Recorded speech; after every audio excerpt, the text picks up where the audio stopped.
What's interesting is the hidden buyer concept, the buying group concept is well known. Typically, around 50% of the decision making comes out of the hidden buyer.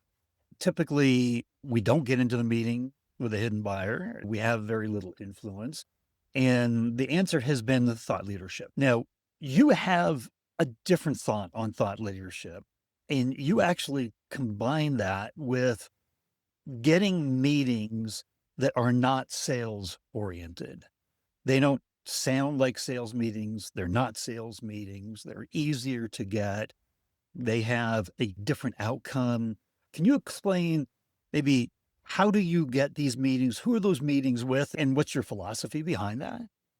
Yeah. So if I start with the philosophy first, having set up partnerships, it almost felt like I needed to not just sell a car to you, I needed to convince you to sell the same car to everyone, to tell everyone else and all your customers how great this car is. I think that's a more difficult sell. Running partnerships means you're arming someone else's sales force effectively, and then also having to give them more detail than if you were directly selling yourself. I realized that knowing our own product suite was like knowing how to drive a very specific car. I could learn every button, every feature, every capability of the car, but selling effectively wasn't about mastering that car or our product. I needed to understand almost like the entire road system. So I needed to learn the industry landscape, the rules of the road, the traffic system, the traffic patterns, the obstacles, the pressures that drivers faced. If I really connected with buyers, I needed to understand this wasn't just a vehicle I was offering, but the whole environment in which that vehicle was being used. That's when I started to realize that I needed to build that knowledge. What I realized quite quickly as well is if you became a source of expert counsel to you, somebody would open the door. If I went to them and said, look, I've won all these awards, I've been in Forbes magazine, I've done all these kind of things, would love to talk to you just about your strategy and if there's any way I could help. People respond to that kind of message. People respond to that kind of LinkedIn message.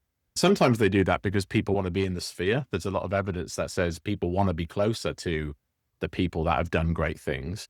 That's enabled me to open the door to customers and prospects that we haven't been able to get in front of before. It's enabled me to kind of tease we might be able to help you with something, and I'd love to bring one of our sales guys in to have a chat with you. And then I become a source of leads in that sense. Now, that works really well because I'm able to sit in those meetings and basically say, I don't care whether you buy from me or not. That's not what I'm here to do. I'm here to help you solve a problem.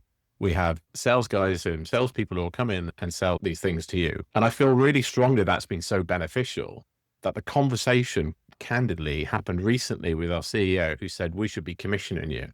I was like, I don't think it works. If I've got this plausible deniability to sit in front of a prospect and say, I'm here to help you. And if I think one of our products or services can help you at some point, I'll tell you that. But my primary focus is not here to sell to you. That has really worked in my favor over the years.